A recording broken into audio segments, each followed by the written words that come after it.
programang ito ay rated SPG. Striktong patnubay at gabay ng magulang ang kailangan. Maaaring may masiselang tema, lengguwahe, karahasan, sexual, horror o droga na hindi angkop sa mga bata.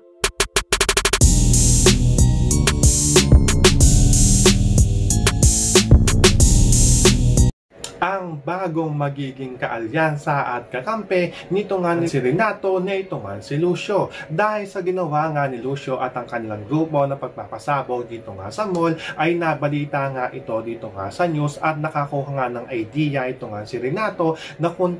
napuntahan nga ito nga pulang araw na ito nga si Lucio dahil magiging malaki nga daw ang maitutulong nga daw nito kung makikipag-alyansa nga daw ang kanilang grupo dito nga daw sa kanila. Kaya ito nga si Renato, si Arturo at ito nga si Eduardo ay agad-agad nga silang papanik dito nga sa bundok kung saan nga nagtatago ito nga mga pulang araw na dati na nga rin ditong kasamahan ito nga ni Renato ay mahihirapan naman sila ditong kausapin ito nga si Lucio dahil ito nga si Lucio at ang kanilang mga tauhan ay todo bantay nga dito nga sa bundok at hindi nga sila basta-basta makapasok dito nga sa loob dahil na nga rin ay hindi nga kakilala dito ito nga sila Renato, Arturo at ito nga si Eduardo ay nagpakilala nga dito ito nga si Renato na dating pulang araw nga din daw siya at kilala nga daw siya dito nito nga daw kanilang boss na ito nga daw si Lucio. Kaya agad-agad nga pinaalam ng mga tauhan nito nga ni Lucio dito nga sa kanya na ito nga daw si Renato ay gusto nga daw siyang makausap dito. So baka kaabangan nga natin dito kung magkakaroon na nga ba ng pagkakataon at kung gusto nga bang kausapin ito nga ni Lucio, ito nga si Renato, si Arturo at ito nga si Eduardo.